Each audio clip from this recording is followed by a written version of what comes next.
tinapos ni Jesus Christ yung kanyang buhay dito sa krus ng Kalbaryo. If we think about it, hindi lamang po salvation ang pwedeng tanggapin natin kay Kristo Jesus, mga kapatid. What else that we can receive from Christ Jesus through our faith? Doon sa finished work niya.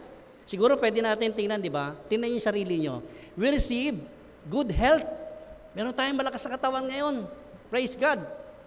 Meron tayong wellness. Di ba? Wellness, yung kagandahan ng ating buhay. Kasama po yan. And even, we receive life by grace. Ibig sabihin, grasya at habag ng Diyos. Pero kapag pinag-iisipan natin ng totoo, bakit nga ba by grace? Pastor, bakit nga ba by grace kami? What does it mean to receive by grace? Ano ibig sabihin talaga ng grace o pagtanggap ng grasya? O ano nga ba ang epekto ng grasya sa bawat tao? Bakit mahalaga ang kagandahang loob ng Diyos sa tao? Why is it important, grace, in the life of people? Ang mensahe na ating pagsasalusaluhan ay pinamagatang, why grace is amazing? Why grace is amazing? Amang dakila na Diyos na may lalang ng langit at lupa, dalangin po namin sa oras na ito na pagpalain mo po kami sa mensahe na pwede namin kapulutan ng panibagong lakas, panibagong pananaw, at buksan niyo po yung aming puso at isipan sa kapahayagan lamang po ninyo. Nawa gamitin niyo ang inyong mensahero bilang tuntungan ng inyong salita at nang sa ganoon, kami naman pong tagapakinig ay makasumpong, mas lalong mapalapit sa inyo and to a greater knowledge of you, Lord Jesus. And thank you. Kayo ang aming ipinagdiriwang. We can celebrate your goodness in spite and despite yung aming shortcomings sa buhay namin. You are always there to accept us, to forgive us. And thank you because of your grace. Ito po yung samot, dalangin namin, punong-puno ng pag-asa at katagumpayan. In Jesus' name we pray. Amen. Sabi nila, umpisahan ko raw sa English. O sige, mag-Taglish tayo ha. Okay, Luke chapter 13. Umpisahan natin sa isang kwento ng Lucas chapter 13, verses 1 to 5. Ito ang kwento. About this time, Jesus was informed that Pilate had murdered some people from Galilee as they were offering sacrifices at the temple. Parang binuksan ng kwento sa isang bumunta yung mga alagad ni Panginoong Jesucristo sa kanya at nag-report. Anong report? Sabi doon, may mga taong nag-o-offer sa templo, no? At pagkatapos si Poncio Pilato, ipinapatay lahat ito. Can you imagine, mga kapatid, nag-offer sila sa templo, sacrifices nila, tapos pinatay sila ni Poncio Pilato. The next verse, ito ang sabi ng Panginoong Jesucristo, do you think those Galileans were worse sinners than all of the other people from Galilee? Jesus asked, is that why they suffered? I-translate natin sa Tagalog ng konti. Pagagaanin natin ng konti. Parang sinasabi ni Jesucristo doon sa mga nag-report sa Kanya, sa palagay niyo ba, dahil salbahe yung mga yon, inalaw ng Diyos na sila ay patayin habang sila ay nag-o-offer sa templo. Ganun ba talaga ang pagkakilala niyo sa Diyos? Verse 3, not at all, sabi ni Jesus, and you will perish too, unless you repent of your sins and turn to God. Hindi naman lahat talaga. Sabi ni Jesus Christ. Verse 4, and what about the 18 people who died when the tower in Siloam fell on them? Were they the worst sinners in Jerusalem? Kasi Galileans yung kinukwento kanina, namatay eh. Now, nagbukas uli ng panibagong kwento si Panginoong Jesucristo dito naman sa Jerusalem. Ang sabi niya, may mga tao nandun sa loob ng templo, nag-worship sila, nagpupuri sila, nabagsakan daw sila ng isang tore doon sa templo at namatay. 5, no, sabi ni Jesus Christ, and I tell you again that unless you repent, you will perish too. Nabuksan ang ating kwento sa isang pangyayari na halos kapareho nung idinetalye doon kay Pilato at itong si Jesus Christ. Parehong-pareho ng kanyang detalye. Ang sabi roon, ang dami yung haka-haka, ang dami yung mga preconceived notion in your mind sa English, no? Parang palagay nyo, sobrang salbahe ng mga tao para sila ay parusahan ng kamatayan. Ganun ba talaga sila? Ganun ba ang Diyos? Did that happen because God is angry? Ang dami natin mga preconceived notion, ang dami natin ganyan, di ba? Kaya nangyari sa kanila yan kasi masamang tao yung mga yan. At kuminsan, tuwang-tuwa pa tayo pagka masamang tao yung namatay. Sinasabi pa natin, di ba, buti nga sa Kanya. Buti nga sa Kanya. Pero ito, at pag tinignan natin na sinasabi ng Panginoon Jesucristo rito, sa tingin nyo, nangyari yung mga ganun sa tao na yun dahil galit ang Diyos sa kanilang kasalanan. Kayo, matuwid ba kayo? Parang ganyan sinasabi ni Jesus Christ. There are important points in this context na pwede nating bulay-bulayin. Jesus was confronting the people's perspective about an angry God. Kasi noong panahon nung una kasi, di ba, ganyan ang pananaw nila sa Diyos. Pagka makasalanan ng tao, pinaparusahan. Punishment kagad. And so the law of Moses, yung Torah, ang sinasabi talaga, pag nagkasala ka, punishment. Nagkasala ka, punishment. Dumating si Panginoong Jesucristo.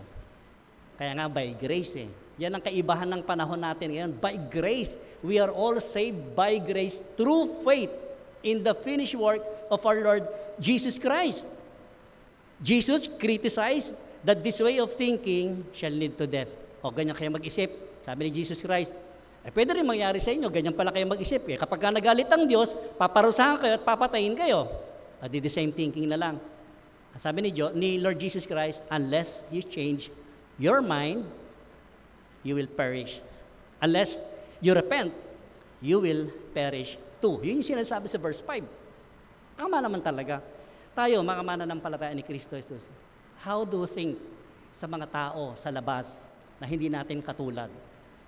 Siguro napakalimit natin na mag-compare. Yan, walang kaligtasan yung mga yan. You know what is the Greek word in repent? I would like to show to you, what does it mean in Greek word repent? Repent means, in Greek word is metanoia. Metanoia. What is metanoia? Meta means, alam mo sa Greek, hinahati-hati ang salita. Meta means beyond or after. Beyond or after. What about nos? Nos.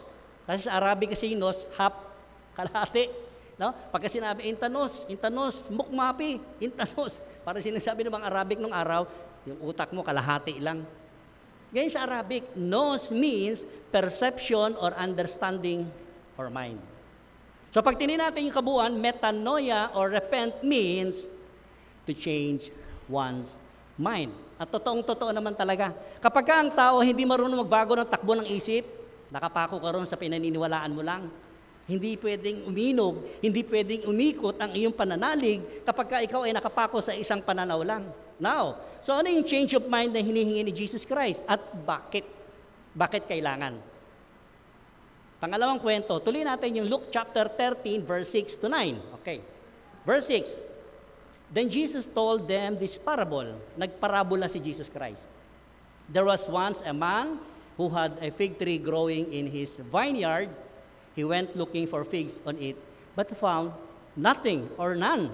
Sabi niya, itong may-ari ng isang bukirin, meron siyang fig tree, no? May fig tree siya ron at napansin niya yung isang fig tree sa gitna, parang walang bunga. Sabi niya, 3 taon na akong pabalik-balik dito sa aking bukirin, itong fig tree na ito, wala akong makitang bunga. Verse 7.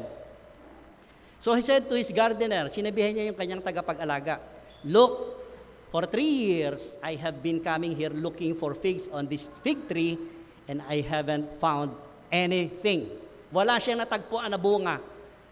Kung kayo ganon, meron kayong tinanim, napakatagal na. Yung mga plantitos dito, di ba?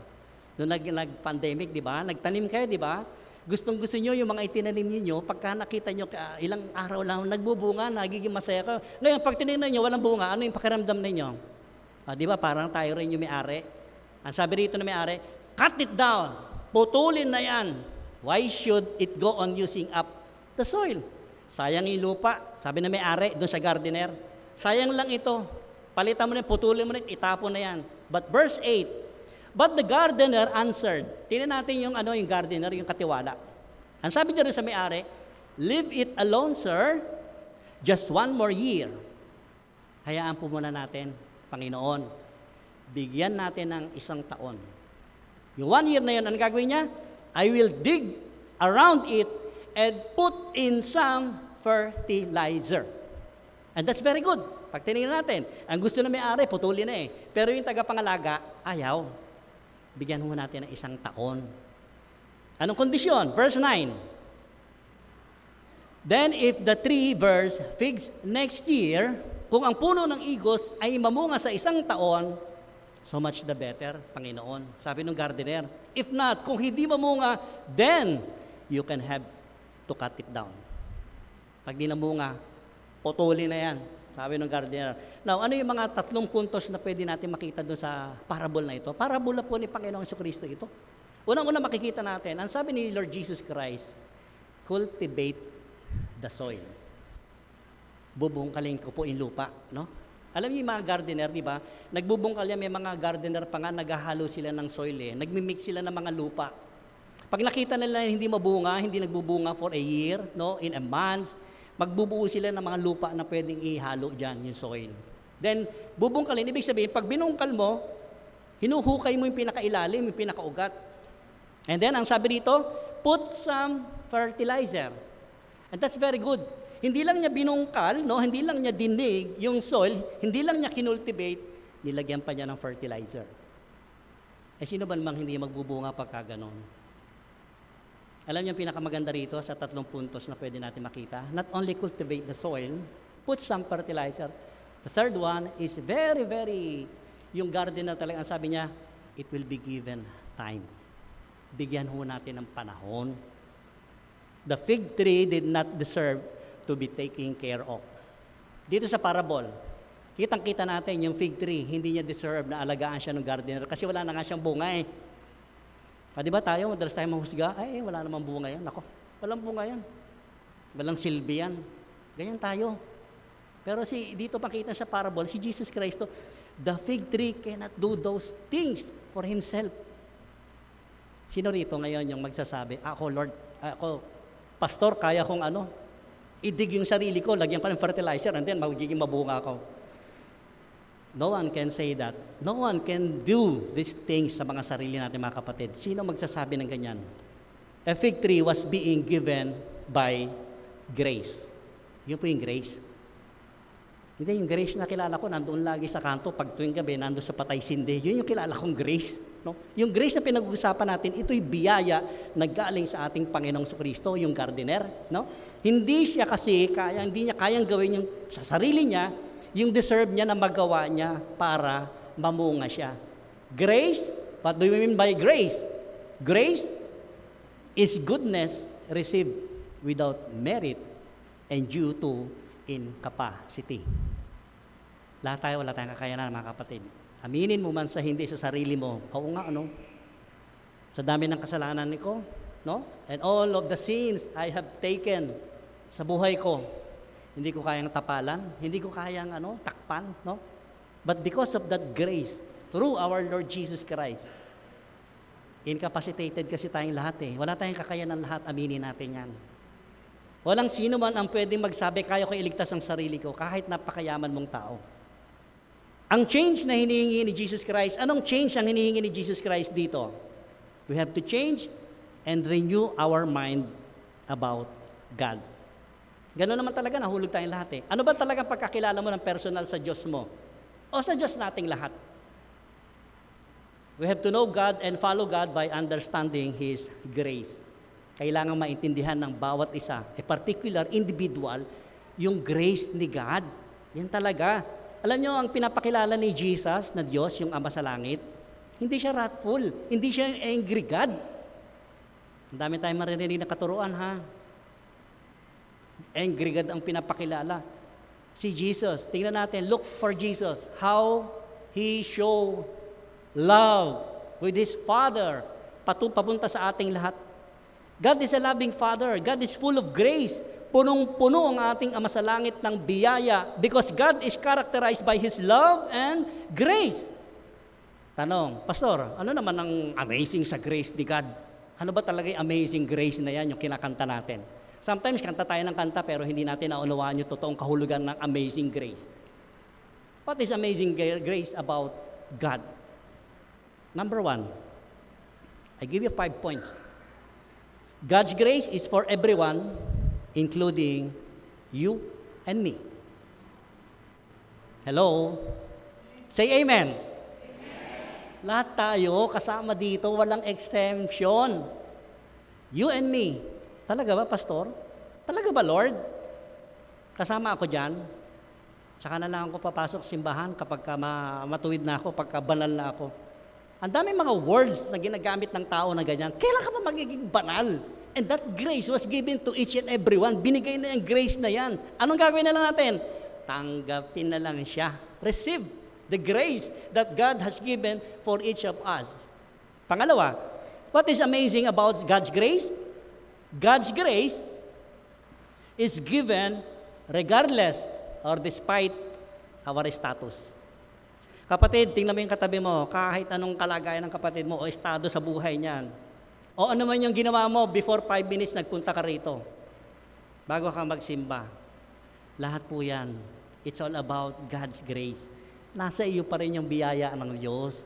Hindi mo mawala yan pag binigay ng Lord. Whenever God given that grace, nasa iyo na yan. Paano mo yung isa sa pamuhay? Yan ang tanong. Yan ang gustong baguhin ni Jesus Christ sa pananaw ng pag-iisip ng mga tao ng panahon niya. Matthew chapter 5 verse 45. Marami nagsasabi nito 5:45, Your Father in heaven, He causes His sun to rise on the evil and the good, and sends rain on the righteous and the unrighteous. Alam nyo kasi tayong mga tao, iba ang pananaw natin, iba talaga ang takbo ng isip natin. Kung tayo galit sa isang tao, galit ako dito. Sabihin ko lang kay Lord, Lord, paulanin mo doon sa banda lang dito, huwag mong paulanin doon lang. Nangangailangan ng pagulan ito. Huwag mong pasikatin ang araw dito, doon lang, sa mabubuti. Yan tayo, ang pananaw ng tao.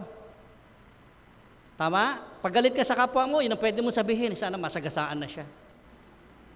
Sana ang takaw niya, mabilaukan sana siya. Kasi galit ka, may kasalanan. God's grace is for everyone. His kindness is not based on merits. God does not revoke His goodness. Kung sa lisensya may revoke, no? Nire-revoke ang lisensya natin. Alam niyo yung sa God's grace, God will not revoke His grace. Once that He was given to us, yung grace na sinasabi sa atin, hindi niya na po babawiin yun. Halimbawa, ngayon na lang, bawian tayo ng oxygen ng Lord. Sige nga. Do we think ganyan ang pananaw natin sa Diyos natin? Anytime pwede kang bawian ng oxygen, anytime pwedeng mawala ang panlasa mo, at lalo ngayon, marami na naman mga haka-haka na virus, ang dami mga flu virus, naku po, andyan na naman, umpisa na naman. Dapat nahawa tayo ng virus ng grasya ng Panginoon. If there is some viruses na pwede tayo mahawa, sabi mo, Lord, hawaan mo ako ng virus ng grace. Pakisabi mo nga sa katabi mo, yan yung Diyos na ipinapakilala ni Jesus Christ. Hindi bigay bawi. Kaya amazing yung grace. Dapat natatanong nga natin sa sarili natin. Did you ever ask yourself, kanina sa first service, sabi nga, humarap kayo sa salamin niya, tingnan nyo. Kung minsan sinasabi natin, kasi Diyos siya si Jesus Christ, dumaan siya sa human process development ng bilang isang tao. Kaya walang sino man dito magsasabi, kasi Diyos siya, kaya hindi siya nagkasakit, kasi Diyos siya, kaya siya gumaling. Hindi yun ang batayan natin Tanongin mo sa sarili mo, Lord, bakit ba mahal na mahal niyo ako sa kabila ng aking mga ginawa? Kabila ng aking itsura? Did God look in our personal appearance, yung mga outside natin? Siguro kung namili lang ang Diyos, ay pagpogi lang, yun ang bibigyan ko ng grasya. Paano yung mga pangit, yung mga panguang ilong? Did God really, yung pananaw natin? Ang sabi rito, ano man ang katayawan natin, regardless, despite katayuan mo sa buhay mo. Mahirap ka, mayaman ka, pangit ka, pogi ka, maganda ka, pangit ka, sexy ka, cook-inkan ka, o tinatawag na lahat. Tapos sinasabi natin, di ba, matampuhin pa rin ako. Magagalitin pa rin ako, lalo na sa mga mananampalataya ako. Mapanghusga pa rin ako. Mga senior tayo, malapit na tayo sa senior, di ba? Ano yung mga nagiging attitude natin? Alam niyo yung mga anak dito, sino mga anak? Kuminsan yung mga nanay, tatay ninyo, tandaan nyo minsan kulang lang sila sa pansin. Mga nagkakaedad medyo pabebe ng konti, yan. Babyin nyo naman ng konti, mga anak. Pag nyo sasabihin mo, arte-arte mo naman tayo na, tako. Pag nag-60 or nag-senior citizen na yung mga magulang niyo, babyhin nyo naman. Kuminsan kulang lang talaga sa pansin Inuunawa natin. Hindi lang dahil sa edad. Kasi may mga ganyang emotion Maglalambing paminsan-minsan. Meron ba sa atin ngayon na magsasabi na deserve ko ang status ko, pastor? Itong buhay ko ngayon, yung oxygen na nalalanghap ko, no? Lahat po ng bagay na meron ako, it's all about my own strength. Meron bang magsasabi dito sa atin? Palagay ko wala. Being honest, para sa lahat dito, lahat ng meron ako ngayon sa buhay ko, it's all because God's grace.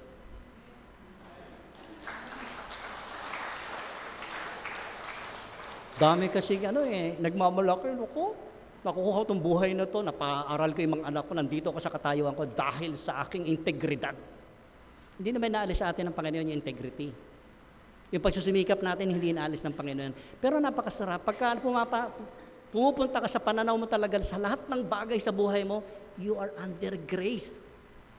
Itong krus ng Kalbaryo, the cross of Calvary. You know, whenever I saw cross of Calvary, naiiyak talaga ako. Because dito napunta lahat. And I did not deserve to be here in front of you. It's all because of this cross. Emotional talaga ako pagdating sa cross of Calvary. Why? Hindi ko deserve It is not deserved talaga. Kahit saan ako marating ngayon, sasabihin ko, hindi ko deserve. But because of the grace of God, nandito ako ngayon, nakatayo ko sa pananampalataya ko sa iyo. Palakpakan natin ang Panginoon.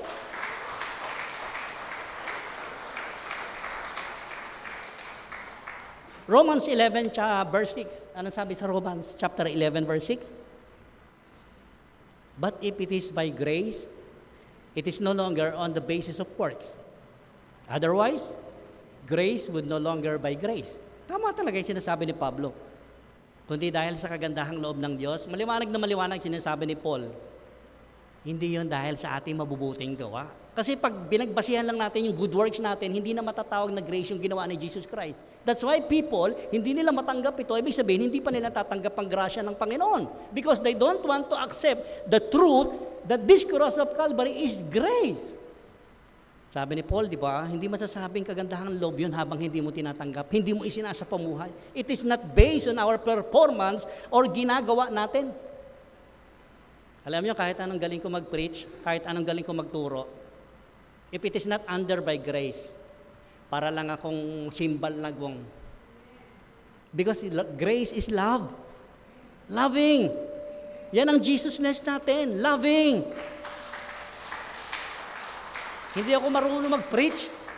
Pero because of God's grace, nandito ako, nagpipreach ako, di ba? Ang sarap because of Jesus Christ alone. Wala pang iba. What else is amazing about God's grace? Ano pa nga ba? Ang dami pala, pastor. Nakailan na tayo? A, B, C. Pangatlo. God's grace or grace of God that covers you and me. Napakagandang ito. Nako, bago pumunta ng simbahan, may kaligtasan ako. Inilayo ka sa aksidente, sa kaano makapahamakan na pwedeng magdulot sa atin bago papunta rito sa bahay panambahan ng Diyos.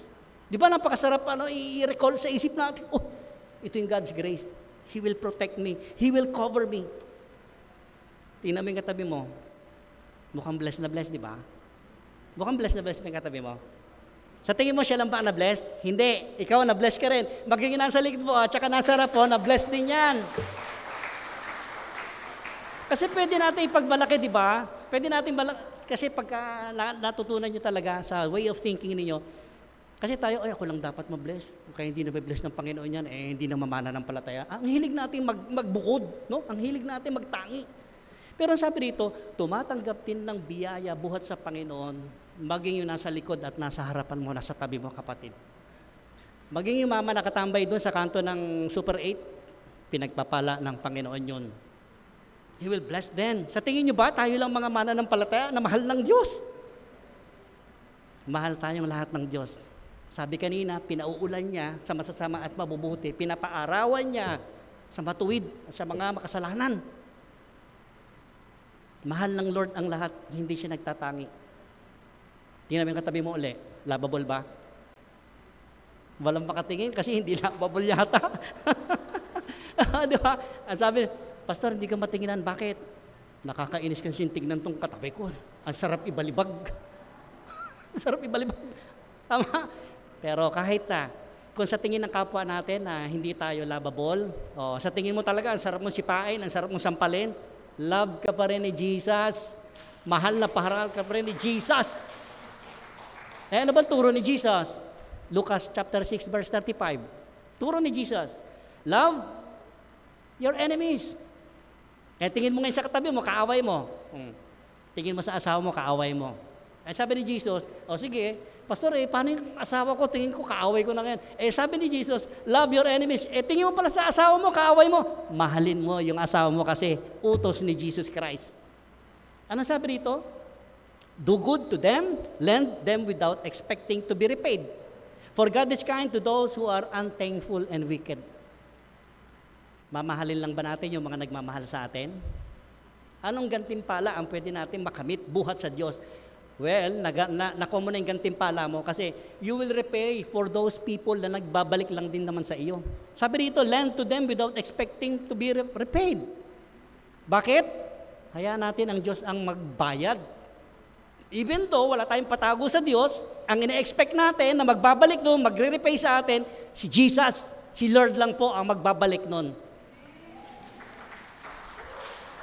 Pag nagtatrabaho kayo, tingnan nyo, di ba? Bakit ka nagtatrabaho sa kumpanya? 8 oras lang ako kailangan matapos ko 8 oras. Ang sabi ni Paul, ariin mong hindi ka sa tao naglilingkod, ariin mong sa Diyos ka naglilingkod.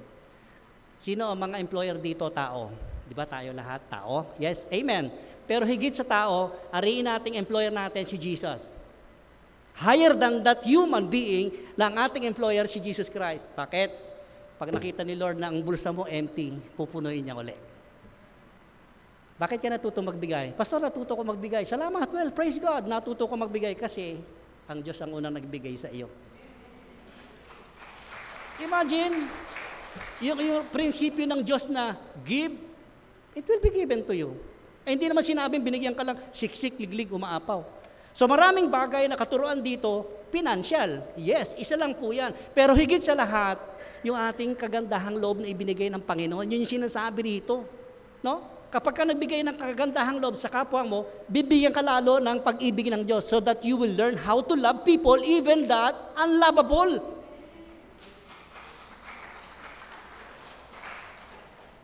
Imagine, kahit hindi ako thankful, hindi ako mabuting tao, masama ako, love na love pa rin ako ni Jesus. Bakit kaya ganoon? Romans 5:8. Ano sabi sa Romans 5:8? But God showed His great love for us by sending Christ to die for us while we were still sinners. I'd like to emphasize talaga itong words na ito. Bakit mo ngayon sasabihin hindi ka love ni Lord? Nagkamali ka lang, nagkaroon ka ng mga trial sa buhay mo, sasabihin hindi na ako love ni Lord. Mga kapatid, whenever we are doubt, and our doubt turn into question, ganun naman yan eh. Da-doubt ka, pag nag-doubt ka na, it turn to question. Right? Nagka-question talaga tayo. Pero bear in your mind, brothers and sisters, while we are questioning God, see to it, whenever you are questioning God, papalapit ka sa Diyos. Habang nagtatanong ka sa, Lord, ba't nangyayari sa akin to? Papalapit. Not backward. Right? Papalapit. Kasi habang lumalapit tayo sa Lord, binibigyan tayo ng kaunawaan, binibigyan tayo ng kapayapaan, binibigyan tayo ng kagaanan ng kalooban natin. And that is God, that is Jesus. Kasi sa ating tao, sige, sa tao tayo, sige, love kita. Kasi nagpakabuti ka na, nagpakabait ka na eh. Ang bait-bait mo na ngayon. Tao yan. Now, kay Jesus, sabi dito sa verse, love kita noong pang ikaw ay namumuhay sa kasalanan mo. Mahal na kita. No? Kahit hindi ka mabait, love pa rin kita.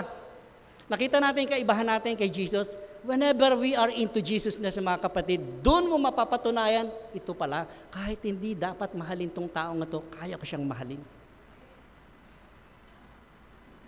Basahin natin to. In the same way, God wants all of us to show and exemplify grace.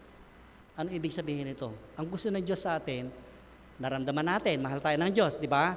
Not just only to receive, but to show at exemplify natin yung grace na tinanggap natin sa Diyos sa pakikipagkapwa-tao. Why? Because whenever you show love to your other people, minahal mo na ang Diyos. Eh kung sinungitan mo, sinupladahan mo yung kapwa mo, di sinupladahan mo si Jesus. Kaya nga sabi ko, yung biro ko noon, dami mga nag-speaking in tongues, sabalat, bato-bato sa langit, ang daming ganon, di ba? Eh kakaganon nila, ang nasabi ng isang nag-re-rebuke, in Jesus' name, lumayas ka. Sabi ni Jesus, pinalalayas niyo ako, di lumayas ako. Eh sabi ng isang nanalang, balik ko kayo Jesus, balik kayo rito. Hindi lahat na nag-speaking in tongues, no? Binigyan tayo ng Espiritu Santo, yes. But in the same way, God wants to all of us to show and exemplify grace. And that grace is love. We do not deserve. Luke 6:33, sa pagpapatuloy po. And if you do good only to those who do good to you, why should you credit? Sabi dito ni Lucas, even sinners do that much. Nagbibigay tayo dahil alam natin may ibabalik. No? Sabi ko kanina, mas maganda, magbigay ka na magbigay. Hayaan mo lang, magbigay ka na magbigay.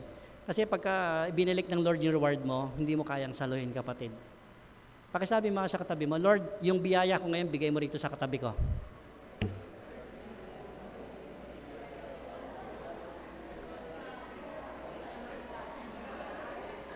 Di ba labing?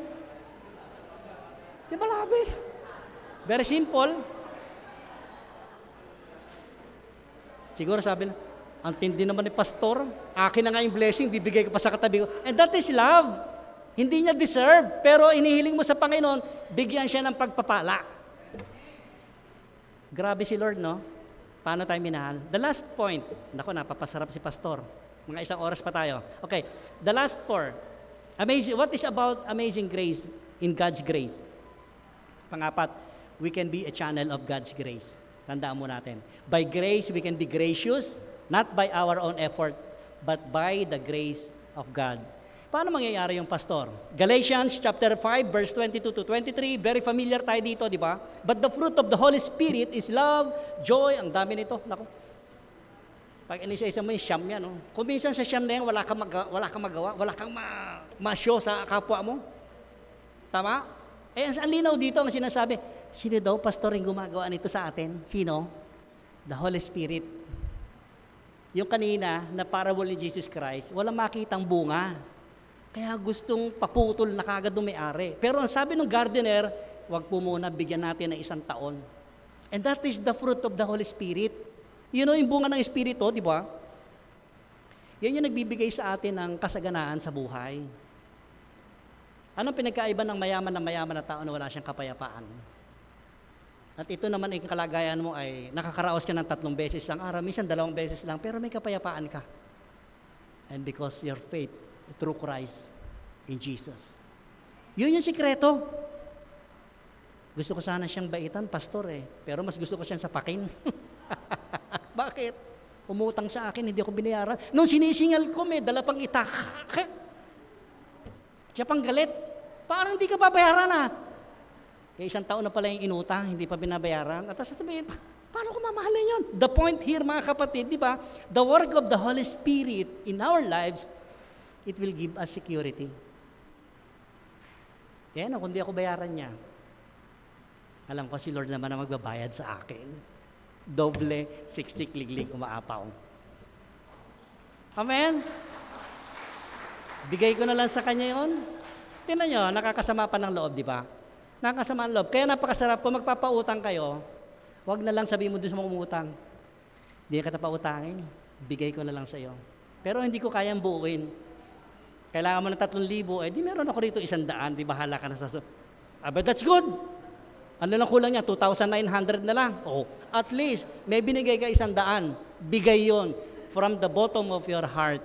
That is love also, tinatawag. Kaysa pang utang mo, 100 lang, di ka mabayaran, di ba?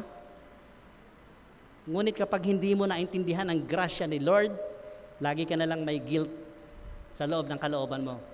Bakit? Kasi yung grace is opposite ng guilty feelings natin.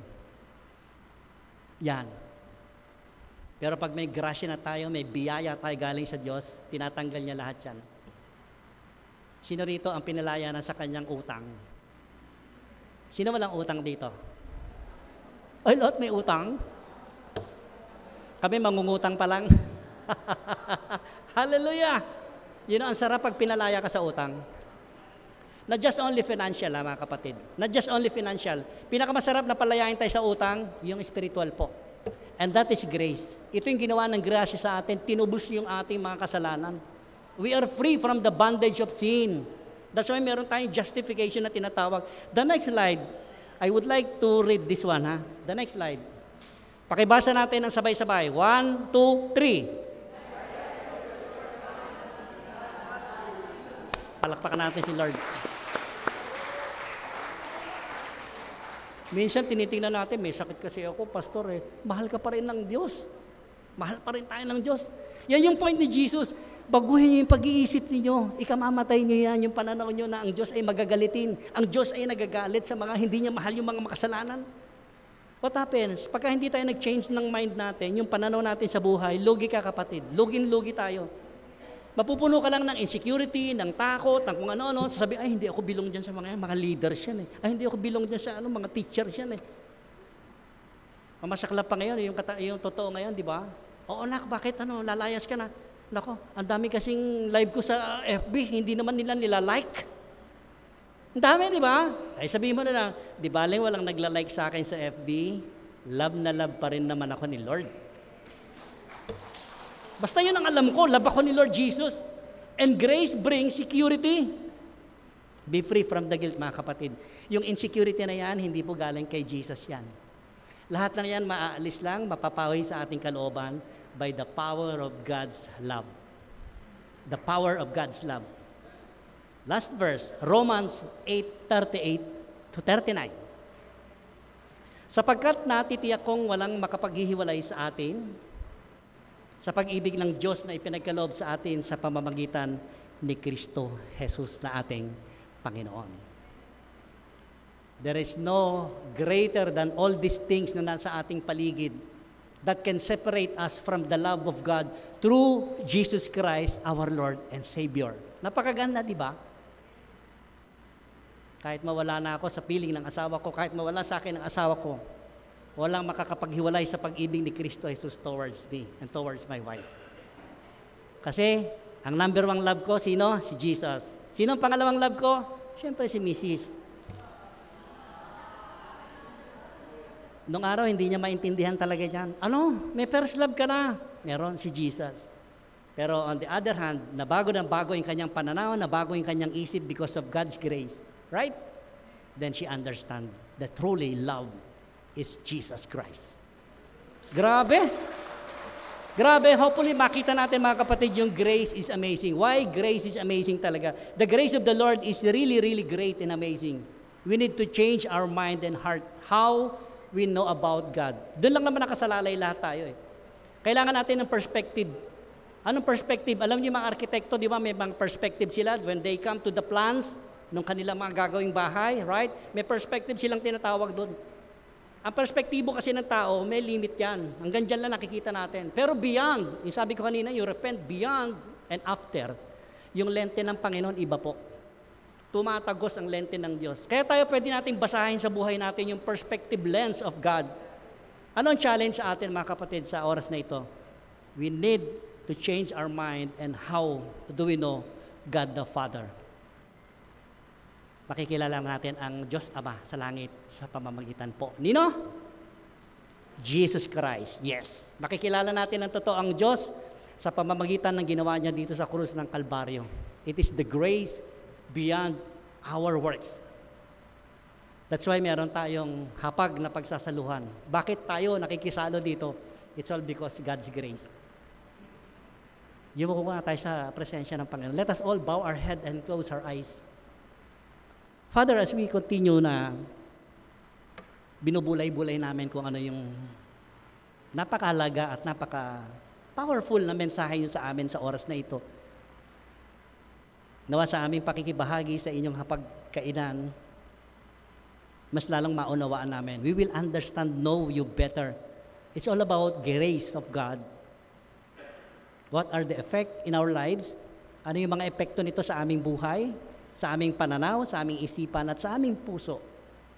Nawa patuloy na mangusap po kayo sa pamamagitan ng banal na Espiritu, at sa aming kaunawaan naman ay merong liwanag merong bagong kapahayagan lagi na pwede namin makuha. Lalong lumakas ang aming physical, mentalidad, ang aming emosyon, higit sa lahat yung aming spirituality. May you continue to bless us, Lord, with wisdom. Bless us with protection. Bless us with guidance. And bless us with your grace. Salamat po. Ito po yung samot dalangin namin, punong-puno ng pag-asa. In Jesus' mighty name we pray. Amen. Dadako po tayo sa